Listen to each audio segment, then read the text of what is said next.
to the Piston Fanatic. I'm your host, Dave Dalton, and I'm excited to share my passion and perspective of our Detroit Pistons as we go on this fantastic voyage together. I've been a diehard Piston fan since the days of Dave Bing and Bob Lanier. I've also been the varsity basketball coach of a very successful program in northern Michigan. Well, Piston fans, thank you for listening. Please subscribe and like. Another loss for our Pistons. We lost to the Warriors 113 to 109 tonight, and it's just not meant to be. It is not meant for us to win a game. No matter what happens, no matter how close it was. Bogey hit a three with 140, a minute 40 left in the fourth quarter, and it put us ahead by 103 to 102. And then that was it. That's just, we were right there, we were ahead, and then Steph Curry happened, and so Steph struggled. Steph was 1 for 9 on his threes, and then in the last 2 minutes and 40 seconds, he hits 3 of them, and they were step backs. They were not easy. 2 of them were step backs, and then he made some free throws. So, he struggled. He had a tough game, and he scored only 26 points, and he had 0 in the first quarter, and he only had 8 at halftime, and then he scored most of his points. He scored 11 points in the last minute and 32 seconds. So he's one of the greatest players that ever played, but still, all we needed is, and this has happened before this year, Bogey was so amazing against the Jazz, but tonight, not so much. So tonight he was 5 for 19, 5 for 19. He just couldn't buy a basket, and he was 2 for 8. He was 1 for 7 when he hit that one tough three, but he couldn't make a basket. And there's been multiple games this year where him and Burks, and again, Burks was on fire against Utah pretty much, but tonight, 5 for 14, 3 for 10 on threes, and 13 points. And so those are our guys, our veterans that we depend on. Cade Cunningham had 30 points. He had his 11th 30-point game of the season already, and that is amazing. And he was 6 for 6 in the fourth quarter, so it wasn't his problem that we lost, but he struggled from 3, so he's 1 for 7 on 3, and all 3 of those guys were on fire and made their 3-point shots really well against Utah. But tonight we just, we scored 46. We scored 148 points 2 nights ago, and then tonight we have 46 points at halftime and ended up with 109. And it just is just we just find ways to lose, and it's just frustrating. They we're 3 and 30. 3 and 33, and we in the first 17 minutes of the game we only had 27 points. We just struggled. We had a great chance. I mean, that's, you just got to, when you got the Warriors and they can't make a shot, and the Warriors were, like I said, Steph was 1 for 9 on his first 9 threes. He was only made 1, and then he gets on fire. Their whole team was shooting 1 for 9 in the first quarter on threes, and then they shot like over 50% the rest of the game. So it was frustrating, and I mean, we were right in the game. It was so exciting to, when Bogey hit that shot. Is it going to happen? Are we going to win? And then, just stuff goes crazy and things go wrong. We threw some passes away in the fourth down the stretch. And this is frustrating because he did. Jaden Ivey imploded in the last few minutes. He had 2 turnovers down the stretch and at key times, and he did. But our team, I mean, Monty says, we're going to have to no look passes for turnovers are unacceptable, and it will be addressed. Well, he's going to go after Jaden Ivey, so because that was him. So the only thing is, Jaden Ivey was he played okay, except he forces things because he is trying so hard. He doesn't get to touch the ball. He was 5 for 10, and he was 2 for 5 on threes. So that's 50% on twos and 40% on threes. And he had 4 rebounds and 3 assists and 12 points, but he did have 4 turnovers, which 2 of them again were at key times. But that's, it is a part of the reason why we lost. But so is, Bogey, and Bogey's had 4 turnovers. But he's not going to address those turnovers, but he's going to address Jaden Ivey's turnovers. So amazingly, they had 19 turnovers and we only had 11. We had 11 and 11 turnovers, and they scored 12 points off our turnovers. They had 19 turnovers, and we scored 28 points off their turnovers, and we still can't win. No matter what happens, we can't win. And so it just is mind-boggling and frustrating, how things go. I will say, and Monty's right. He said, we're attacking the basket and attacking the paint, and the discrepancy is hard to take. So they shot 25 free throws and we shoot 10. And we're taking it to the basket. And Cade got fouled and Ivy got fouled. And it just is insane that we 10 free throws.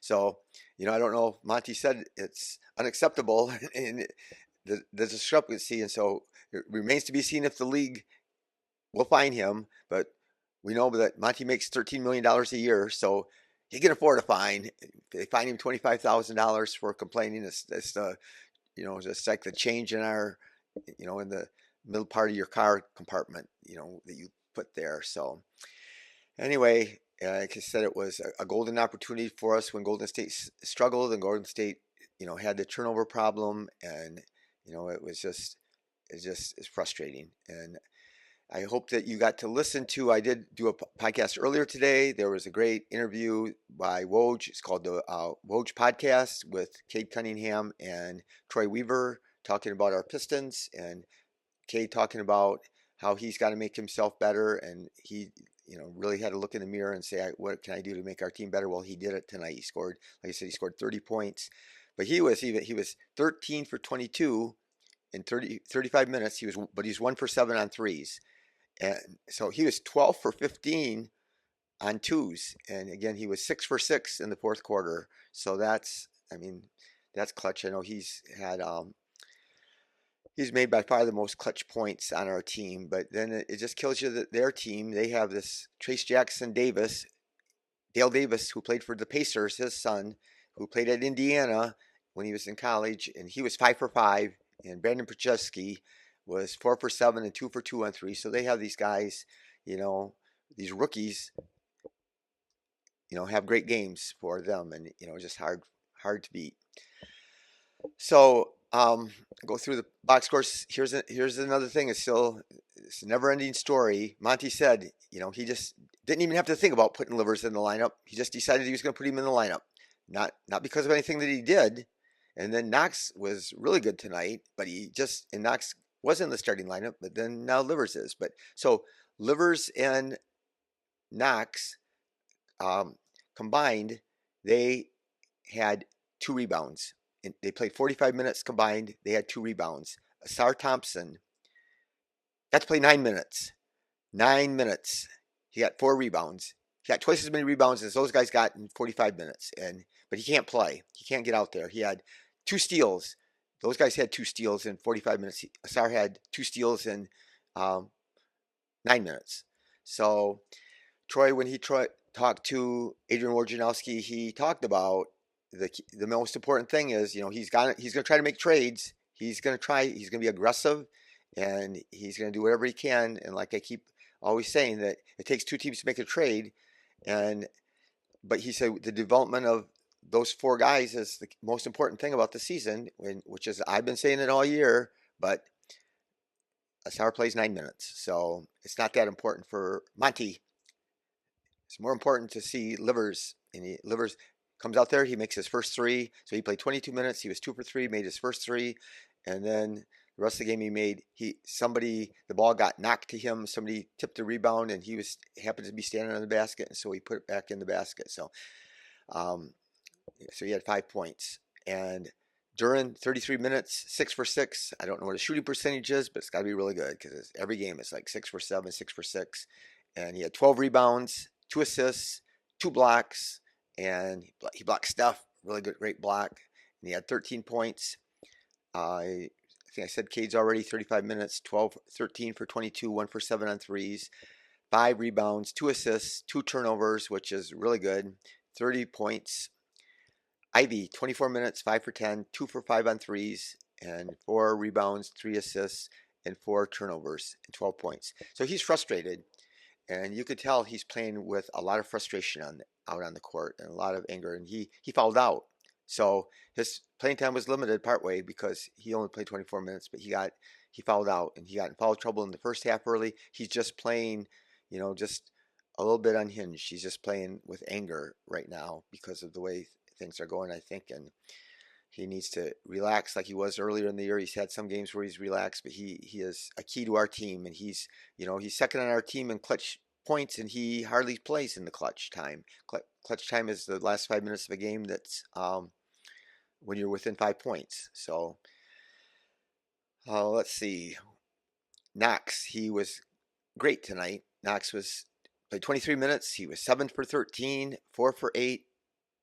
We'll see if he starts getting the same. But he only got one rebound, and that's, for playing 23 minutes, he's got to do better than that if we're going to play him at the power forward. So Wiseman, it was just sad for me that he got a big hand. He's back in Golden State where they drafted him, and they gave him a big hand when he first came out on the court. But he played 15 minutes, and he had 3 rebounds, but he was only 1 for 5. It was a good dunk. Killian, 16 minutes, 0 for 3, 0 for 2 on threes, wide open threes, 1 rebound, 5 assists. He's just looking to pass, and it's still, I give him credit. He had 2 steals, but in only 16 minutes. But has no confidence in his shooting, and again, he's not a good shooter. He's one of the worst in the last 4 years or the last 10 years. He's one of the worst shooters in history, and it's a mental thing. A lot of it is mental. He's not that bad, but it's completely in his head. But he's just looking to pass, but 5 assists in 16 minutes is really good. Somebody thought that I was wanting him to play more minutes when I talked about how good he did last game, where he played, not very many minutes, but he got a lot of assists and a lot of rebounds. But Burks, 21 minutes, 5 for 14, 3 for 10, and 4 rebounds, 2 assists, 2 turnovers, 13 points. I'll tell you what the thing about Burks is. I love the guy. I know there was a podcaster that was so mad at him because after we played the Nets, he was laughing and joking after the game. And it was a close game, and he had turned it over late in the game, a crucial turnover. And so he shouldn't have been laughing and laughing. But Burks is a happy guy. Tibbs, the coach of the New York Knicks, loves Burks. So it would be a conceivable thing that he would trade for him. But I will say this about Burks. He's a happy guy. He's great to have on the team. The guys love him. He loves everybody. But he is what we call in the old school, we call a ball hog. He's going to get it, and he's going to jack it up, even if he's open or not open. So his percentages on open shots is really good. He's a really good shooter, but he forces up shots where he's not open. It's like every time he touches the ball, he has to shoot it, and I don't know. And so he's been better lately, but he just had to be a little bit better. There's been so many games this year where Burks and Bogey, if they just would have played halfway decent, we would have, if they, shot 45% from the floor and 38% on threes, we would have won more games. But they have not been consistent, or they've struggled. Sasser, I know a lot of my listeners want Sasser to play more, and I don't blame them, but he's played 6 minutes. He had 2 assists, so that's not much playing time. We were 44%, and we were only 29% on threes. And if you take away Knox's threes, then we're really bad. So 29% isn't good either. So we would win that game if we shot threes close to what we have some other games lately. So we had 40 rebounds, 9 blocks, and like I said, we won the turnover battle for a change. But again, they scored 13 more points on free throws. And again, like Monty's not wrong, we drive the ball to the basket and we get fouled and we don't get calls. But an interesting thing, Kuminga is not happy. He spoke out. He didn't play the last 18 minutes. They lost the night before to the Nuggets on a half-court shot or last-second shot, bank shot by Jokic, and he was not happy after the game, and he said, pretty much to trade me. And Moody said the same thing. Moses Moody, he was a good friend of Cade's. I think they played in high school on a high school team together. It was one of those academies, and they probably played together, I think, on the 19 and under team also for the national team. But he did a great job guarding Cade. He was all over him, but he only played like 6 minutes. So I think, wants traded. So those are 2 guys the Pistons could trade for. I don't know what they're going to want. I don't think that Bogey and Burks probably impressed them tonight, because those were the 2 guys that probably we would trade. Chris Paul broke his hand tonight, and so he's going to have surgery. So that might be his, end of his career, or at least the end of the season for him. And I'm sure he probably won't be back with the Warriors. So anyway, like I said, please listen to my podcast about Adrian Wojnarowski podcast that he did with Cade and Troy. And thank you for listening. Please tell a friend, if you have any friends that like the Pistons, to keep on listening. Thank you for supporting this team it's so mind-boggling that we find a way to lose every game. But Be the reason that somebody feels valued and loved. We're going to play the Nuggets on Sunday, the world champion Denver Nuggets in Denver. And so that's going to be tough. And then we play the Kings, I think, on Tuesday. And we play the Spurs on Wednesday. So we're going to play the Spurs on a back-to-back. So our big chance to win. They're one of the worst teams in the league, like us. And but unfortunately, they have 2 days off before that game, and we play back-to-back. So that's one of those scheduling losses that can be. But anyway, I appreciate you, and go Pistons.